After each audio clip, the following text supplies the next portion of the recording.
ഒരു നാടാണ്. ആ ചേര നാട്ടിൽ പക്ഷെ വെട്ടില്ല.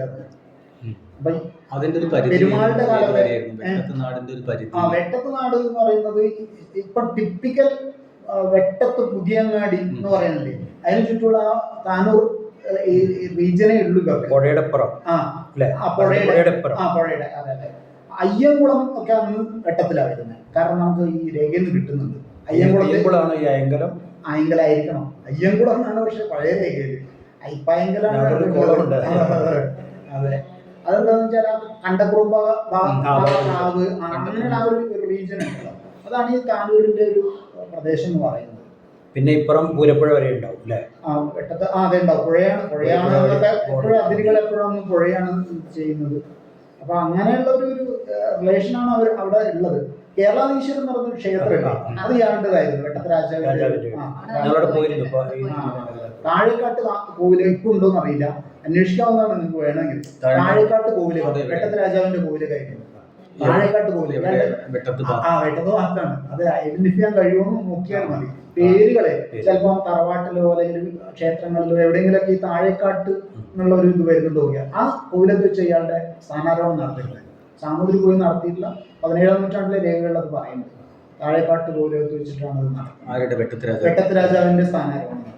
അത് ശരിക്കും ഒരു എല്ലാ അധികാരവും ഉണ്ടായിരുന്ന പദവി തന്നെയായിരുന്നു. നാടുവാഴിക്ക് അദ്ദേഹത്തിന്റെ ആ റീജിയണല് നാടുവാഴി തന്നെയാണ് പൂർണ്ണ അധികാരം.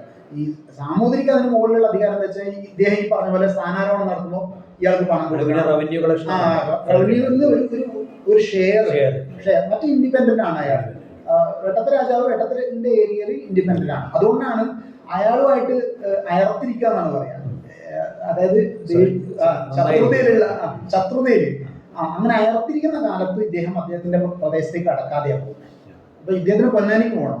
സാമൂതിരി പൊന്നാനി കോവിലകത്താണ് അന്ന് ഈ മാമാങ്കം ഇതൊക്കെ നടക്കുമ്പോൾ അവിടെ താമസിക്കാം. പൊന്നാനി തൃക്കാവ് കോവിലകത്താണ് ആ ഭഗവതി ക്ഷേത്രത്തിന്റെ തെക്ക് ഭാഗത്തായിരുന്നു പണ്ട് ആ കോവിൽ ഉണ്ടായിരുന്നത്. അപ്പൊ ആ കോവിലകത്ത് താമസിക്കാൻ വേണ്ടിയിട്ടാണ് പോകുന്നത്.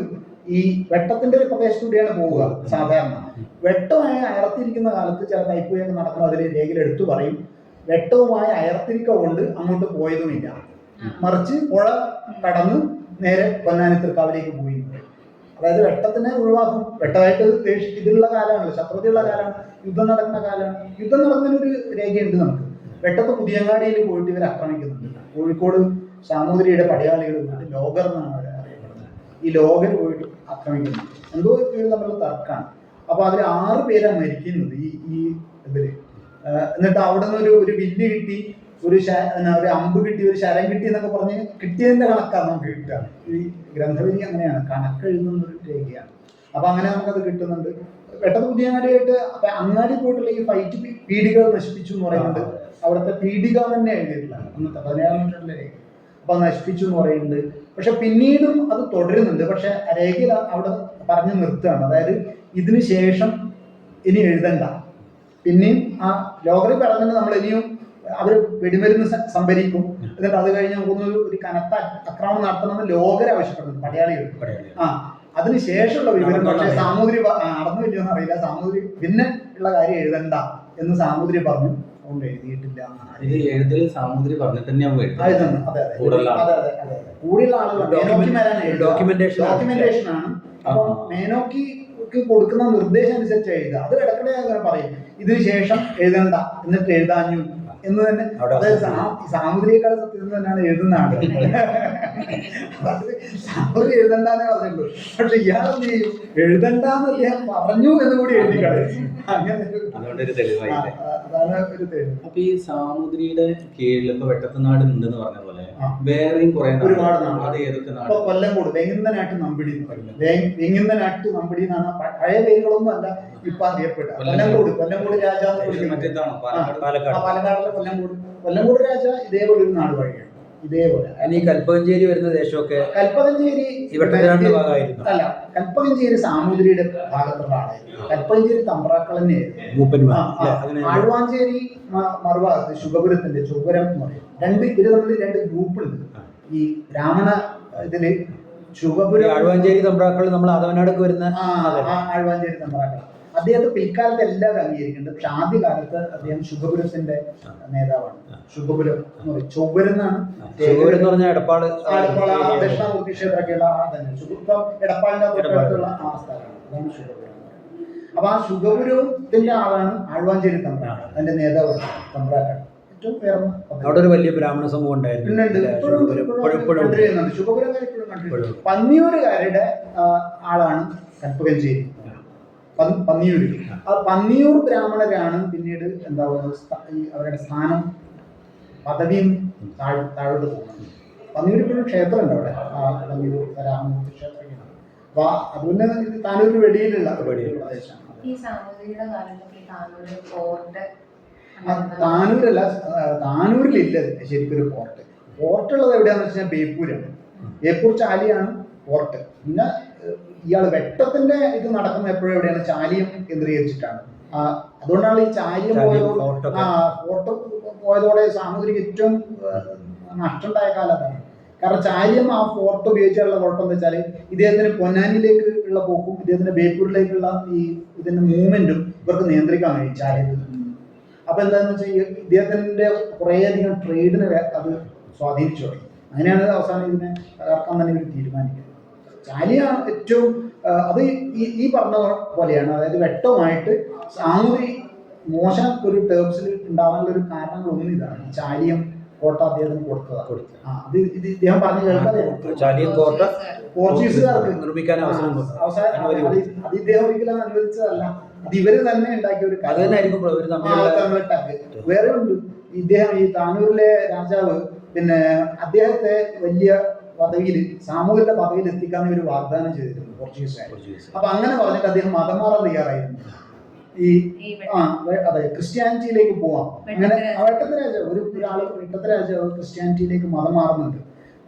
ഒന്നും ആയില്ല, സ്വാഭാവികമായിട്ട് മതം മാറി ക്രിസ്ത്യനായി. പക്ഷെ അദ്ദേഹത്തിന് അതേ പദവി തുറന്നു. ഇവര് പിന്നീട് ഒന്നും ചെയ്തുമില്ല. പോർച്ചുഗീസുകാർ ഇദ്ദേഹത്തിന്റെ പദവിയെ സാമൂതിരിയുടെ പദവിക്ക് തുല്യമാക്കി തരാം എന്ന് പറഞ്ഞിട്ട് അദ്ദേഹം മതം മാറാൻ തയ്യാറായിട്ടുണ്ട്. അപ്പൊ അങ്ങനെ ഉള്ള ഒരു ഇനി താനൂര് ഇപ്പൊ കാണുന്ന രൂപത്തിലുള്ള ഈ ഫിഷിംഗ് കമ്മ്യൂണിറ്റി ഒക്കെ ഏകദേശം അത് അന്ന് തൊട്ടുണ്ട്. അതെന്താ വെച്ചാൽ അതൊരു 13-14 നൂറ്റാണ്ടാകുമ്പോഴത്തേക്ക് തന്നെ ഇവിടെ ഒരു വലിയ ഒരു ഫിഷിംഗ് കമ്മ്യൂണിറ്റി ഉണ്ട്. നമ്മുടെ ഇവിടെ ഒരു ട്രേഡ് എന്ന് വെച്ചാൽ 13-ാം നൂറ്റാണ്ടിൽ 14-ാം നൂറ്റാണ്ടിലാണ് മുച്ചുന്തി പള്ളി ഇൻസ്ക്രിപ്ഷൻ എന്ന് പറഞ്ഞൊരു ഇൻസ്ക്രിപ്ഷൻ നമ്മൾ കാണുന്നത്. കോഴിക്കോട്ടെ മുച്ചുന്തി പള്ളിയിലുള്ള ഒരു ഇൻസ്ക്രിപ്ഷൻ.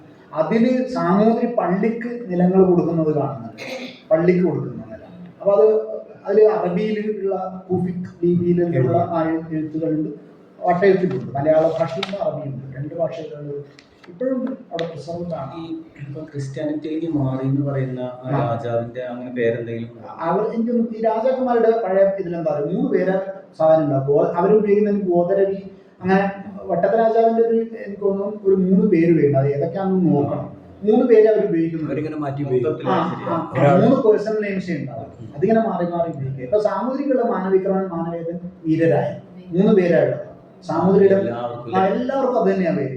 മാനവിക്രമൻ, മാനവേദൻ, വീരരായൻ. ഇതിങ്ങനെ ആവർത്തിച്ച് റിപ്പീറ്റ് ചെയ്ത് വീരരായൻ.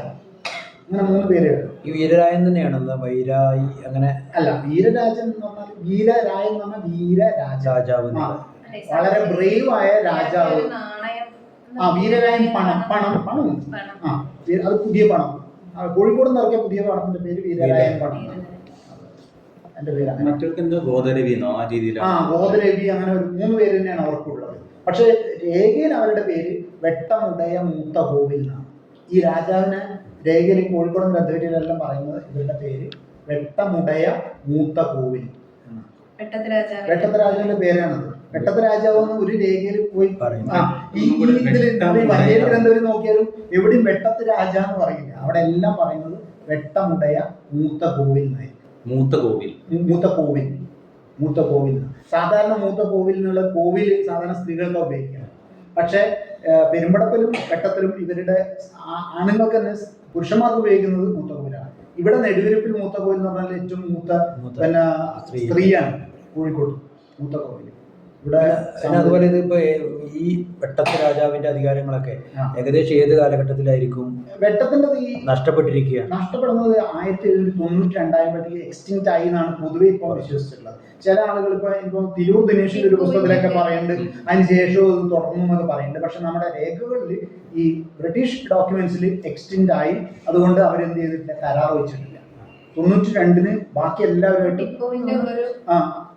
അതെ ടിപ്പുവിന് ശേഷം 92 ടിപ്പുവിന്റെ ആ ശ്രീരംഗപട്ടണം അത് ആ ഉടമ്പടി അനുസരിച്ചിട്ടാണ് മലബാർ ബ്രിട്ടീഷുകാരുടെ കയ്യിലാവുന്നത്. അപ്പൊ അങ്ങനെ കയ്യിലായപ്പോൾ ഇവർ എന്ത് ചെയ്യുന്നുണ്ട്, ട്രീറ്റീസ് ഉണ്ടാക്കുന്നുണ്ട്. എല്ലാ ചെറിയ ചെറിയ നാടുവാഴികളായിട്ട് രാജാക്കന്മാരായിട്ട് ആയിട്ട് ഉണ്ടാക്കുന്നുണ്ട്. ആ ഉണ്ടാക്കിയത്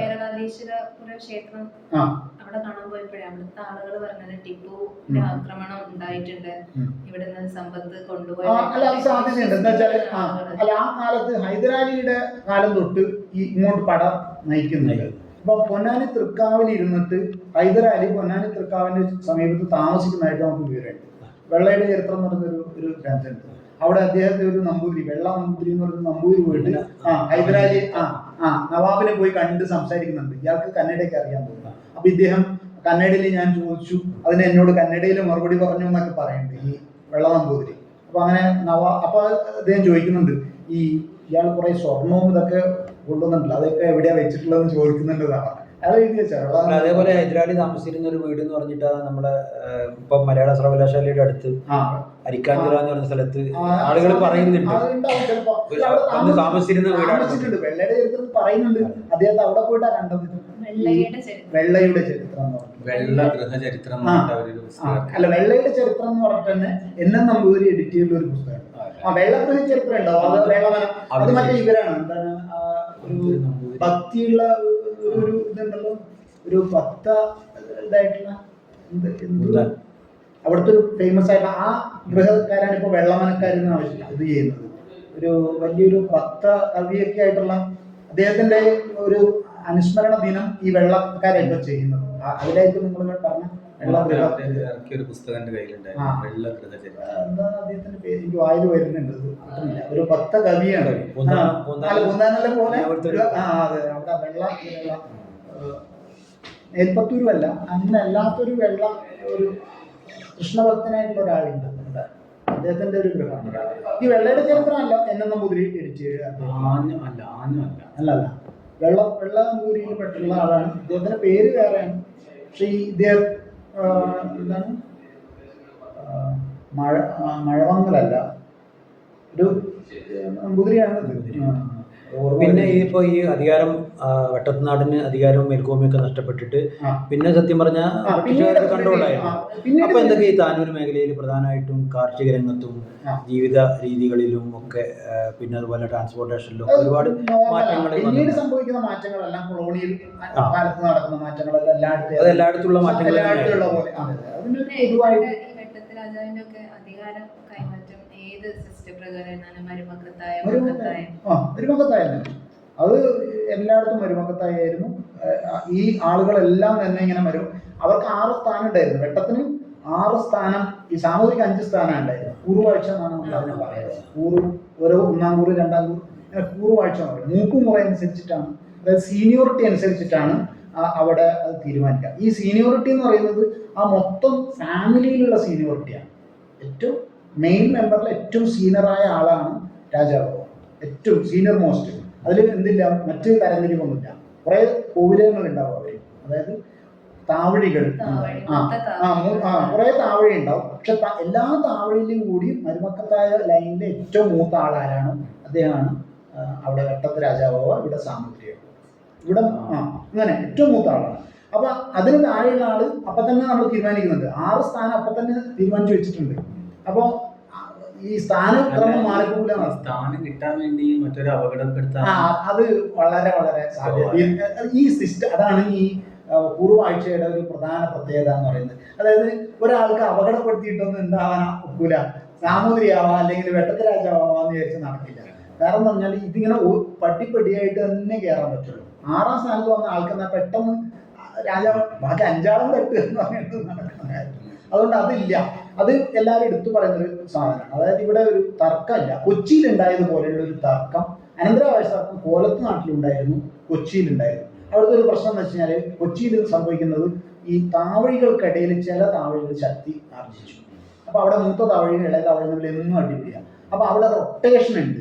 ഇവിടെ എല്ലാം അബ്സല്യൂട്ട് സീനിയോറിറ്റിയാണ്. മൂക്കുമുറ എന്ന് പറഞ്ഞാൽ ഏറ്റവും സീനിയറാണ്.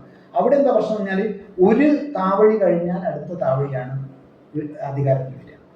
ഒരു താവഴി കഴിഞ്ഞ് അടുത്ത താവഴി, പിന്നെ അടുത്ത താവഴി. ഈ 3 താവഴിക്കിടയിലാണ് ഇത് റൊട്ടേറ്റ് ചെയ്യുക. റൊട്ടേഷൻ സിസ്റ്റം വരുമ്പോൾ സീനിയറായ ആളാവണമെന്നില്ല, നിർബന്ധമില്ല. സീനിയർ അല്ലാത്ത ആളും വരുമല്ലോ. അതിൽ ഇയാളെക്കാളും പിന്നെ ജൂനിയറായ ആളായിരിക്കും ചിലപ്പോൾ അടുത്ത താവഴിയിൽ ആവുക. അപ്പൊ ഈ താവഴി ഒഴിഞ്ഞു കൊടുക്കില്ല. ഇയാൾ മരിച്ചു കഴിഞ്ഞാൽ അടുത്താൾക്ക് പോകണ്ടേ. അപ്പൊ ഇങ്ങനെ ഈ തർക്കം കാരണമാണ് കൊച്ചിയിലൊക്കെ എപ്പോഴും അവിടെ തർക്കം ഉണ്ടാവുന്നത്. പലപ്പോഴും തർക്കം ഉണ്ടാവും. ആ തർക്കത്തിലാണ് പലപ്പോഴും പോർച്ചുഗീസുകാരും ഡച്ചുകാരും ഇടപെടുന്നത്.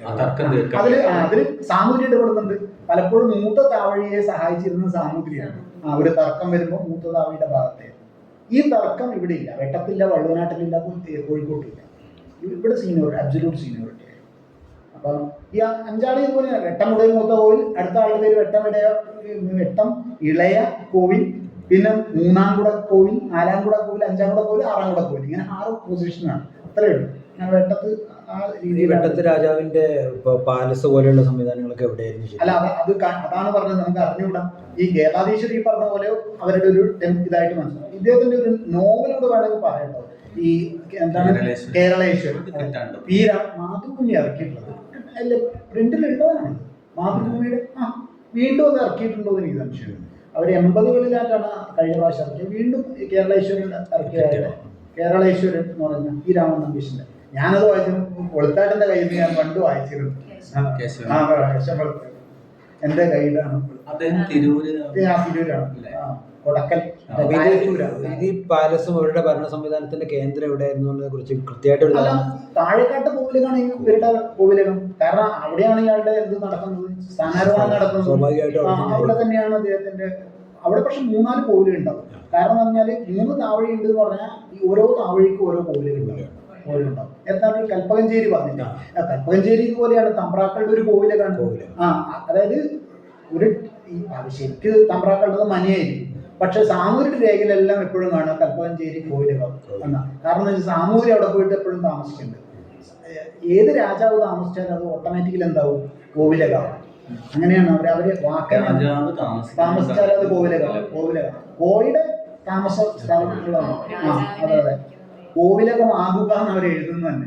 അതായത് രാജാവ് അവിടെ തങ്ങിയാൽ പറഞ്ഞ് അവിടെ കോവിലകം ആകുകയും ചെയ്തു എന്നാണ് എഴുതുന്നത്.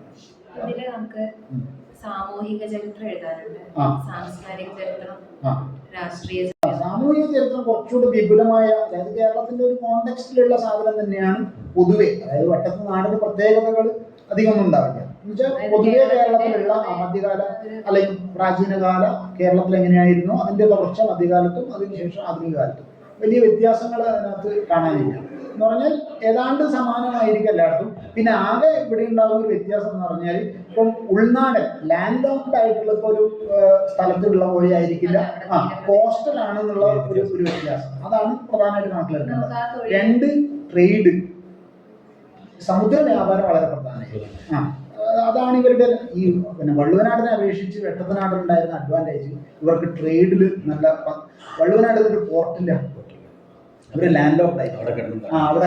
അതുകൊണ്ട് അവർക്ക് നേരിട്ട് ഒരു കച്ചവടം ചെയ്യാനുള്ള ആക്സസ് ഇല്ലാണ്ട്. അതായത് വെട്ടത്തിന് എന്ത് ചെയ്യാൻ പറ്റും, നേരിട്ട് കച്ചവടം ചെയ്യാൻ പറ്റും. ഈ വിദേശികളായിട്ട് അവർ ഡയറക്റ്റ് ആക്സസ് ഉണ്ടായി. അപ്പോൾ അതാണ് ട്രേഡാണ് ഇതിനകത്തൊരു പ്രധാനപ്പെട്ട. ഫിഷിംഗ് കമ്മ്യൂണിറ്റി ഡോമിനൻ്റ് ആയിരിക്കും സ്വാഭാവികമായിട്ടും. പിന്നെ കൃഷി എന്ന് പറയുന്നത് വ്യത്യാസം ഉണ്ടാവില്ല സ്വാഭാവികമായിട്ടും. ഈ ഇടനാടൻ കൃഷികളായിരിക്കില്ല പലപ്പോഴും. അതെ, തീരദേശ കൃഷികളെ ഉണ്ടാവുള്ളൂ. അപ്പോൾ അങ്ങനെ ഇതുണ്ടാവും. പിന്നെ അവരും ഈ പറഞ്ഞ പോലെ ഈ എന്താണ് ഭാരതപ്പുഴയുടെ ഇതിൽ ചേർന്നിട്ടുള്ള ഒരു എക്കോസിസ്റ്റം ഇവർക്ക് നിലനിൽക്കുന്നുണ്ട്. തമിഴ്നാടിനും ആ ഭാരതപ്പുഴയോട് ചേർന്നിട്ടുള്ള ഒരു എക്കോസിസ്റ്റം തന്നെയാണ് ഉള്ളത്. അപ്പോൾ ഫർട്ടൈലാണ്, ലാൻഡ് വളരെ ഫർട്ടൈലാണ്, കൃഷി ചെയ്താൽ അനുഭവം ഉണ്ടാവും. പിന്നെ ഈ 2 പുഴകൾക്കിടയിൽ ആയതുകൊണ്ട് കുറച്ചും കൂടി സേഫ് ആയിരിക്കാൻ സാധ്യതയുണ്ട്. അല്ല, അന്ന് പുഴ സേഫ്റ്റി അല്ല, അന്ന് പുഴ ഒരു ഡേഞ്ചറാണ്. ആളുകൾക്ക് ആക്സസ് കൊടുക്കുകയാണ് ചെയ്യാം പുഴ ഉണ്ടാവുന്നത്. അതായത് അന്നത്തെ ഷിപ്പുകൾ എന്ന് പറഞ്ഞു കഴിഞ്ഞാൽ പുഴയിലേക്ക് വലിയ പോർച്ചുഗീസ് ഷിപ്പ് ഒഴിച്ച് ചെറിയ ഷിപ്പുകൾക്കെല്ലാം എങ്ങോട്ട് മൂവ് ചെയ്യാൻ പറ്റും, പുഴയിലേക്ക് കയറി വരാൻ പറ്റും.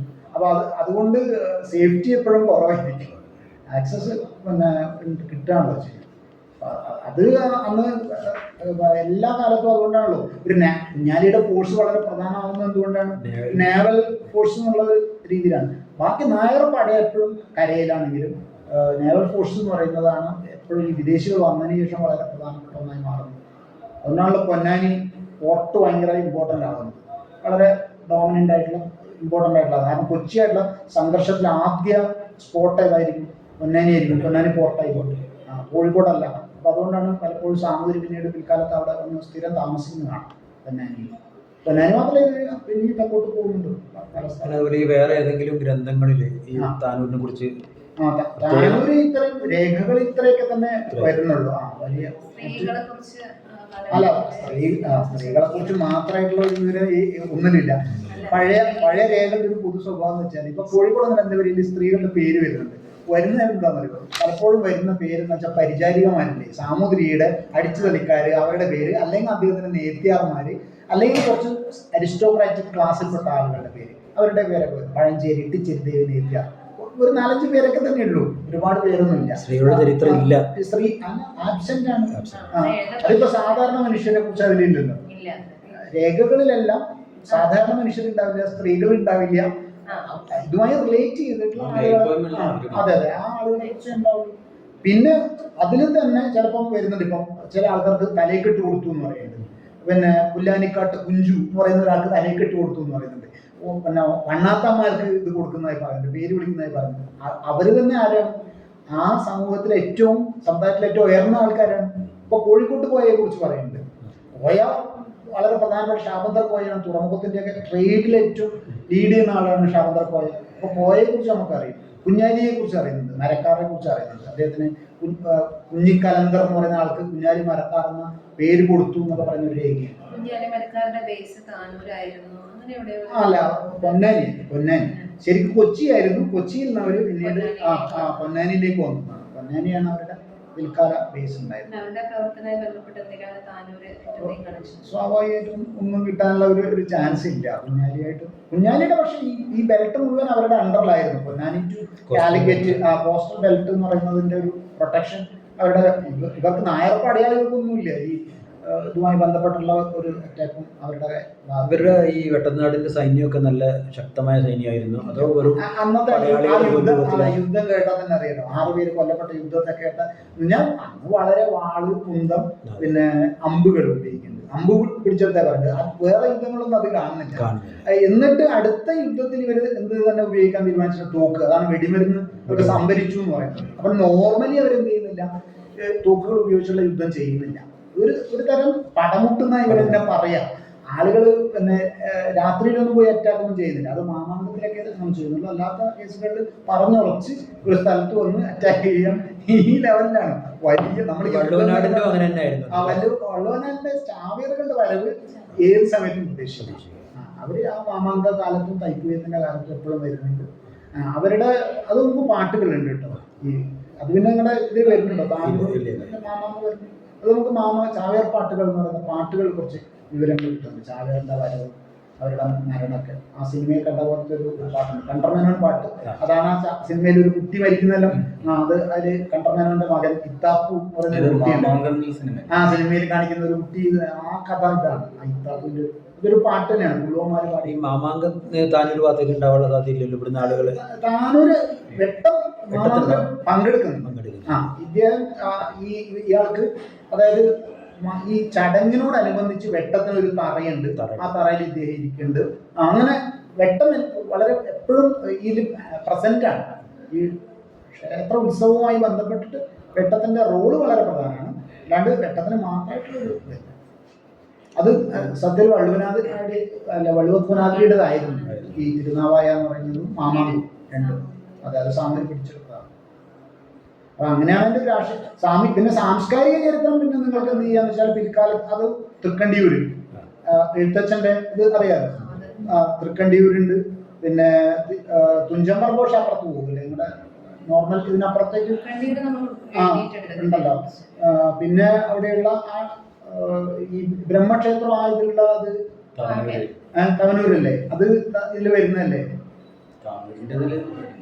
പുഴയുടെ അപ്പുറത്താണ് അല്ലേ? അപ്പുറത്താണ്. പുഴയുടെ അപ്പുറത്ത് പഴയ പുഴ എഴുത്തച്ഛന്റെ കളരി ഇങ്ങോട്ടുണ്ടായിരുന്നു. പൂരപ്പുഴ ഭാഗവും എഴുത്തച്ഛനും തമ്മിൽ ബന്ധമുണ്ടായിരുന്നു. എഴുത്തച്ഛന്റെ എന്താ ഒരു കുഴപ്പമെന്ന് അറിയോ? പലരും ക്ലെയിമാണല്ലോ. നോവല്ലേ സി അതെ അതെ, അദ്ദേഹം നായരാണ് എഴുത്തച്ഛൻ പറയുന്നത്. അപ്പൊ അങ്ങനെ അത് സാധാരണ കളരിയുള്ളതായിട്ട് അങ്ങനെ കേട്ടിരുന്നു പൂരപ്പുഴയിൽ. അങ്ങനെ അല്ല, അതെന്ന് വെച്ചാൽ ഇതിനകത്ത് ഒരു പ്രശ്നം വെച്ചാൽ എഴുത്തച്ഛനെ എല്ലാവരും ഓൺ ചെയ്യുന്നത്. നമ്മൾ അങ്ങനെ ഉണ്ടല്ലോ, ഏത് കൃതി വേണമെന്ന് നമ്മൾ എടുത്തു നോക്കുമോ അതിൽ പറയുന്നുണ്ടാവും തുഞ്ചത്ത് എഴുത്തച്ഛൻ തന്നെ കൃതം എന്ന് എഴുതി വെക്കും. അതായത് എഴുത്തച്ഛൻ എഴുതിയാന്ന് പറഞ്ഞാൽ ആ കൃതിക്കെന്തോ വലിയ, അതായത് ഗോസ്റ്റ് റൈറ്റിംഗ് ആണ്, ആരോ എഴുതിയതാണ്. പക്ഷെ ഇത് എഴുത്തച്ഛൻ എഴുതിയാന്ന് പറയുമ്പോൾ ഇത് നല്ല ഗൗരവപ്പെട്ട ഒരു കൃതിയാണെന്ന് തോന്നുന്നു. കേരള നാടകം അങ്ങനെ കുറേ കൃതികൾ കാണും. ഇതൊന്നും എഴുത്തച്ഛൻ എഴുതിയതല്ല, പക്ഷെ പിൽക്കാലത്ത് എഴുതുന്ന കൃതിയിൽ എഴുതി വെക്കും എഴുത്തച്ഛൻ എഴുതിയതാണെന്ന് എഴുതി വെക്കും. അത് എഴുത്തച്ഛൻ എന്ന് പറയുന്ന ഒരാൾ വളരെ ഫേമസ് ആയതിനു ശേഷം ഉണ്ടാകുന്ന ഒരു രീതിയാണ്. നമുക്ക് നമ്മുടെ സ്വന്തം പേരിൽ അറിയപ്പെടണം എന്നല്ല വിചാരിക്കാം. പഴയകാലത്ത് അങ്ങനെയല്ല. പഴയകാലത്ത് എഴുതിയ സാധനം എല്ലാവരും വായിക്കണം എന്നാണ്. വായിക്കണം, എഴുത്തച്ഛൻ എഴുതിയതാണെങ്കിൽ ആള് വായിക്കും. അതാണ് എൻ്റെ അങ്ങനെ ഒരു രീതിയാണ്. അപ്പൊ അങ്ങനെ ആ സാംസ്കാരിക വശം, പിന്നെ അവിടുത്തെ സ്ഥാപനങ്ങൾ പിൽക്കാലത്ത് തുടങ്ങിയുള്ള സ്ഥാപനങ്ങൾ ഇതൊക്കെ കണ്ടെത്താവുന്നതാണ്. ഇതൊന്നും ഈ ബാസൽ ഇവാഞ്ചലിക്കൽ മിഷന്റെ ഒക്കെ അവരുടെയൊക്കെ ചില സ്ഥാപനങ്ങൾ ഉണ്ടാവാൻ സാധ്യതയുണ്ട് അവിടെ. അവിടെ ഈ കാളാട്ട് ക്ഷേത്രം കേട്ടിട്ടുണ്ടോ? കാളാട്ട് വാമനമൂർത്തി ക്ഷേത്രം ഇതേപോലെ വളരെ പഴക്കമുള്ളായിരുന്നു. വെട്ടത്തിരാജാവിന്റെ കീഴിലുള്ളതായിരുന്നു. ഒരുപാട് പഴക്കമുണ്ട് അവിടെ. ഈ പണ്ട് കാലത്തുണ്ടായിരുന്നു ത്രിസന്ധ എന്ന് പറയുന്ന പോലത്തെ വലിയ അനുഷ്ഠാനങ്ങളൊക്കെ നടന്നിരുന്നു. കുറേ കാലം നിന്നിരുന്നു. ഇപ്പൊ അത് നവീകരിച്ചിട്ടുണ്ട്. ഇതില് ക്ഷേത്രം വരുന്നുണ്ട്, കുറച്ചൊക്കെ വരുന്നുണ്ട്. പക്ഷെ ക്ഷേത്രം വരുന്ന ഒന്നിക്കിലും അവിടെ ഉത്സവം നടക്കുന്നതുമായി ബന്ധപ്പെട്ടിട്ട്, അല്ലെങ്കിൽ മൂട്ടിന് എന്തെങ്കിലും കൊടുത്തതായി ബന്ധപ്പെട്ടിട്ട്, അങ്ങനെ ഈ സാമൂഹികമായിട്ട് ബന്ധപ്പെട്ട ചില തേവർ കടപ്പുറം എന്ന് പറയുന്ന സ്ഥലമുണ്ട്. അതെന്താ വെച്ചാൽ ഇവിടെ ഉണ്ടായിരുന്ന ഈ കാളാടുണ്ടായിരുന്ന തേവര് അവിടെ പോയിട്ടാണ് ഈ ഇതുണ്ടാവില്ല, പിന്നെ മുങ്ങിക്കുളി ഉണ്ടാവില്ല, ആറാട്ടുണ്ടാവും. പിന്നെ അവിടെ ക്ഷേത്രം ഇത് പിന്നെ എന്താ വെച്ചാൽ നമുക്കൊരു ചരിത്രപരമായ വിശ്വസനീയത ഇല്ലാത്തതാണ്. കാരണം ഇത് പലപ്പോഴും ഇങ്ങനെ ഉത്പാദിപ്പിച്ചെടുക്കുന്നതായിരിക്കും, ഉത്സവവുമായി ബന്ധിപ്പിച്ച് ഇങ്ങനെ ഉണ്ടാക്കും.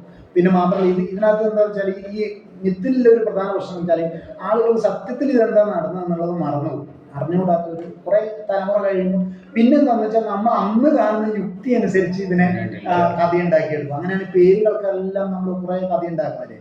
അതെല്ലാം സത്യത്തിൽ ഇതുപോലെ പിൽക്കാലത്ത് ഉണ്ടാക്കിയെടുക്കുന്നത് നമുക്ക് അറിഞ്ഞൂടാ. ആക്ച്വലി അവിടെ എന്താ നടന്നത് നമുക്ക് അറിഞ്ഞൂടാ. കുറെ ഇപ്പം അവിടെ പറയും സാമൂതിരിയുടെ അവിടെ മണിക്കിണറിൽ പിന്നെ ആനയെ കൊണ്ട് ചവിട്ടിച്ചിട്ട് ചാവേറിനെ ഇത് ചെയ്തു. ലോകം വരെ അങ്ങനെ എഴുതി വെച്ചിട്ടുണ്ട്. എന്ന് പറഞ്ഞാൽ 19-ാം നൂറ്റാണ്ട് ആയപ്പോഴത്തേക്ക് തന്നെ അവിടെ അങ്ങനെ ഒരു കഥ പ്രചരിച്ചു. ലാസ്റ്റില് 18-ാം നൂറ്റാണ്ടിലാണ് അവസാനം എന്ത് നടന്നിട്ടുള്ളത്, മാമാങ്കം നടന്നിട്ടുള്ളത്. അപ്പോൾ ഒരു നൂറ്റാണ്ട് കഴിയുമ്പോഴത്തേക്ക് തന്നെ ഒരു മിത്ത് അവിടെ പ്രചരിച്ചു. കാരണം കുറെ കാലം പിന്നെ മാമാങ്കം നടക്കണ്ടായി. അപ്പൊ അത് കഴിഞ്ഞ് ഒരു തലമുറയൊക്കെ കഴിഞ്ഞു പോയതിനു ശേഷം പിന്നീട് ആളുകൾ ഉണ്ടാക്കുന്ന കഥയായത് ആ കിണറിൽ ഒരിക്കലും എന്ത് ചെയ്യില്ല, ശവം കൊണ്ട് ഇടൂല എന്ന വ്യക്തമാണ്. മണിക്കിണറിൽ ആന അത് പക്ഷെ വളരെ വിപുലമായ ഉണ്ടായിരുന്ന ഒരു ഇതായതുകൊണ്ട് ആർക്കിയോളജിക്കൽ ഡിപ്പാർട്ട്മെന്റ് 2 പ്രാവശ്യം അവിടെ എക്സ്കവേറ്റ് ചെയ്ത് നോക്കിയത്. ഇനി അല്ല ശവവും അല്ല ഇത് അസ്ഥിയും കിട്ടുമോ നോക്കാൻ വേണ്ടിയിട്ട് ഒരു സാധനം കിട്ടിയിട്ടില്ല. മാത്രമല്ല കിണറിൽ അങ്ങനെ ശവം തള്ളാനുള്ള ഒരു സാധ്യതയില്ല. 2 നമുക്ക് കിട്ടുന്ന വിവരം അനുസരിച്ച് ആനയെ കൊണ്ടൊന്നും ചെയ്യുന്നില്ല, ചവിട്ടിച്ചിട്ടല്ല കൊല്ലുന്ന, വാളുകൊണ്ട് വെട്ടിയിട്ട് ഇറക്കിയിട്ടുണ്ട്. നേർക്ക് നേരെയാണ്. ഇനി അഥവാ അവരെ പിടിച്ചു കൊണ്ടുവന്നാൽ തന്നെ അവരെന്ത് ചെയ്യുന്നു, വെട്ടിക്കൊന്നു എന്നാണ് രേഖയിൽ അങ്ങനെ പറയുന്നത്. ചാവേറിനെ അഴിയോട് ചേർത്ത് കെട്ടി സാമൂഹിക നിലപാട് നിന്നതിന് ശേഷം താഴത്തിറക്കി കണ്ടത്തിലിറക്കിയിട്ട് വെട്ടിക്കൊന്നു എന്ന് തന്നെ പറയുന്നത് ആനയെ കൊണ്ട്. പക്ഷെ ആളുകളുടെ ഭാവനയിൽ അതൊന്നും അത്ര ഒരു ഇമ്പാക്റ്റ് ഇല്ലല്ലോ. അപ്പൊ ചാവേർ വന്ന് മരിച്ചത് ആനയെ കൊണ്ട് ചവിട്ടി ആ മണിക്കിണറിലിട്ട് അത് എത്രമാത്രം ഏതെല്ലാം തരത്തിലുണ്ട് എന്ന് അറിഞ്ഞുണ്ടോ? അതിനുശേഷമാണ് നമ്മളെ ഈ ദേവദാർ സ്കൂളൊക്കെ രൂപീകരിച്ചതും. ഇതിന് ശേഷം കലാപത്തിന് ശേഷമുള്ള അതിന് കലാപത്തിന്റെ ഒരു പ്രധാനപ്പെട്ട ഒരു കാരണം എഡ്യൂക്കേഷന്റെ അഭാവമാണെന്നുള്ള ഒരു കൺസെപ്റ്റിലാണ് BR നായനാർ. അല്ല മാത്രമല്ല തിരൂരങ്ങാടിയോട് ചേർന്നിട്ടുള്ള ഒരു പ്രദേശമാണല്ലോ. അതാണ് ഒരു ഏറ്റവും സെന്റർ ഓഫ് ഇതുണ്ടായിരുന്നത്. കനോലി കൊളോണിയൽ പീരീഡില് പിന്നെ നടത്തിയിട്ടുള്ളതല്ലേ. പക്ഷെ കനോലി കനാല് അവിടെ ത്രൂ ഔട്ട് ഉള്ളതല്ലേ, നിങ്ങളുടെ ഏരിയയിൽ മാത്രമല്ല, കോഴിക്കോട് മുതലേയുള്ള ഒരു കനാലല്ലേ. കൊടുങ്ങല്ലൂർ വരെ അതിന്റെ വീതിയൊക്കെ കുറഞ്ഞു ഉപയോഗിക്കാതെയായി. അല്ല കനോലി കനാൽ എന്ന് പറയുന്നത് അത് ബ്രിട്ടീഷുകാരുടെ ഒരു പൊതു രീതിയാണല്ലോ. അവർക്ക് എന്താ വേണ്ടത്, ട്രാൻസ്പോർട്ടേഷൻ എന്ന് പറയുന്നത്. അതെ നാട്ടിലൂടെ കൊണ്ടുവരുന്നതിനേക്കാൾ ഈസിയാണ്, ചീപ്പുമാണ് ഒരു കനാലിലൂടെ കൊണ്ടുവരിക എന്നുള്ളത്. അതുകൊണ്ടാണ് അവർക്ക് ട്രേഡുമായി റിലേറ്റഡ് ആണ്. റോഡ് ട്രാൻസ്പോർട്ട് പറയാൻ പറ്റും. താനൊരു ഇതുണ്ടായിരുന്നില്ലേ, സ്റ്റേഷൻ ഉണ്ടായിരുന്നില്ല അല്ലേ? താനൂർ സ്റ്റേഷൻ ഉണ്ടായിരുന്നില്ലേ റെയിൽവേ പഴയത് തിരൂരല്ലാതെ താനൂർ ഇപ്പോഴും ഉണ്ട്. അല്ല അന്ന് അന്നുണ്ടായിരുന്നു. പഴയ കാലത്ത് പിന്നെന്താ സാംസ്കാരിക ചരിത്രം പിന്നെ വിദ്യാഭ്യാസ ചരിത്രം അല്ലേ? പ്രധാന കോളേജ് ഉണ്ടോ അവിടെ? കാര്യമായിട്ടുള്ള കോളേജുകളൊക്കെ ഉണ്ടോ? അല്ല, അവിടുത്തെ ആദ്യത്തെ ഒരു പ്രധാനപ്പെട്ട മോഡേൺ എഡ്യൂക്കേഷൻ കൊടുത്തതെന്ന് പറഞ്ഞാൽ ഈ ദേവദാർ സ്കൂളുമായി ബന്ധപ്പെട്ട അല്ല കോളേജുകളൊന്നും ഇല്ല, കോളേജുകൾ അങ്ങനെ ഇല്ല. പിന്നെ ഒരു അറബി കോളേജാണ് അവിടെ ഉള്ളത്, ഒരു ഇസ്ലാഹുൽ ഉലൂം മദ്രസ. ഒരുപാട് അല്ലല്ല, അത് ഒരുപാട് പഴയ. അവിടെ ഒരുപാട് പുസ്തകങ്ങളൊക്കെ എന്താ പുസ്തകത്തിന്റെ പേര് അതിന്റെ കോപ്പിയൊക്കെ അവിടെ സൂക്ഷിച്ചിട്ടുണ്ട്. അതായത് 5 തരത്തില് വായിക്കാൻ പറ്റുന്ന ഒരു ടെക്സ്റ്റ്. കഴിഞ്ഞ തവണ നമ്മൾ അതേപോലെ ഈ പിന്നെ താനൂരായിട്ട് നേരിട്ട് ബന്ധമില്ലെങ്കിലും കുറച്ചൊക്കെ ജീവിതത്തെ അറിയാൻ മറ്റേ തുഹാഫത്തുൽ മുജാഹിദീൻ എന്ന് പറയുന്ന പുസ്തകം അതും കൂടെ ഒന്ന് നോക്കുന്നല്ല. അതിൽ കുറെ ഇത് പറയുന്നുണ്ട് ആളുകളുടെ അന്നത്തെ ജീവിതം. അതെ, 16-ാം നൂറ്റാണ്ടിലെ ജീവിതം എന്താണെന്ന് മനസ്സിലാവാനേ കുറച്ചുകൂടെ. അത് പക്ഷെ പൊന്നാനി എഴുതുന്നവർക്ക് നല്ലതാണ്, കാരണം അതും അവിടെ ആയിരുന്നല്ലേ, പൊന്നാനിയിലായിരുന്നു. മലബാർ കലാപ അല്ലെങ്കിൽ കലാപകാലത്ത് പ്രത്യേക മാസികകളോ അങ്ങനെ എന്തെങ്കിലുമൊക്കെ താനൂരുമായിട്ട് മാസികൾ അറിഞ്ഞൂടാ പ്രത്യേകിച്ച് എന്നുണ്ടോ അറിയാം. ഈ പടപ്പാട്ടിൽ എന്തെങ്കിലും വിവരങ്ങളുണ്ടോ എന്ന് നോക്കണം. പടപ്പാട്ടുകൾ എന്ന് പറയുന്ന ഈ കലാപകാലവും അല്ലെങ്കിൽ ആദ്യ പടപ്പാട്ടുകളെല്ലാം കൊച്ചി പിന്നെ സാമൂതിരി പോർച്ചുഗീസ് ഫൈറ്റില്ലേ, അതാണ് പടപ്പാട്ട്. പടപ്പാട്ട് ഇറങ്ങിയിട്ടുണ്ട്. അത്തരം പാട്ടുകളിൽ ഈ താനൂർ പ്രകാശം ഉണ്ടാവാൻ സാധ്യതയുണ്ട്, കാരണം ആ ഫൈറ്റിലെല്ലാം ഇതുള്ളതുകൊണ്ട്. പിന്നെ വെട്ടത്തിന്റെ ദത്തുമായി ബന്ധപ്പെട്ടിട്ടും യുദ്ധങ്ങൾ ഉണ്ടാവുന്നുണ്ട്. അപ്പൊ അങ്ങനത്തെ ഒരു കാരണം കൊണ്ട് പടപ്പാട്ടുകളിൽ ഒരു പക്ഷം താനൂരും വരാൻ സാധ്യതയുണ്ട്. സോഴ്സുകൾ അതൊക്കെയാണ്. നിങ്ങൾക്കിങ്ങനെ എന്തൊക്കെയാണ് ഇതിന്റെ പഠിക്കാനുള്ള. അതേപോലെ നിങ്ങൾക്ക് ഈ മെഗാലിത്തിക് മോണുമെന്റുകൾ എന്തെങ്കിലും ഉണ്ടോ എന്നുള്ളത് ഈ പ്രാദേശിക കൊടക്കല്ലുകൾ ഉണ്ടോ? കൊടുക്കൽ അവിടെ ഉണ്ട്, ഉണ്ടല്ലേ? അപ്പോഴും അവിടെ തന്നെ ഉള്ളൂ. പിന്നെ ഉള്ളത് തിരൂര് കൊടക്കല്ല്, നമ്മളെ ഇവിടെ ഉണ്ട്. ഇത് ഒരു റോഡ് സൈഡിൽ കാണാം. അരിമട അറിയോ താനൂരിലെ? അവിടെ ചെറിയൊരു ഒരു കേവ് ഉണ്ട്, ചെറിയൊരു കേവാണ്. അപ്പൊ അതില് എന്താന്ന് വെച്ചാല് അത് നാച്ചുറൽ കേവ് ആയിട്ടാണ്, അല്ല കണ്ടിട്ട് നാച്ചുറൽ കേവ് ആയിട്ടാണ് തോന്നുന്നത്. പിന്നീട് അതില് എന്തൊക്കെയോ നടത്തി കെട്ടി ഉറപ്പിച്ച് സ്റ്റെപ്പൊക്കെ വെച്ച് അങ്ങനെ ചെയ്തിട്ടുണ്ട്. മറ്റേതാണെങ്കിൽ റോക്കറ്റ് കേവ് ആവാനുള്ള ഒരു ചാൻസ് ആണ്. ഇത് കണ്ടിട്ട് നാച്ചുറൽ കേവ് ആയിട്ടാണ് തോന്നുന്നത്. ഇവിടെയൊക്കെ ബുദ്ധമതം എത്താൻ സാധ്യത, ബുദ്ധ സന്യാസിമാർ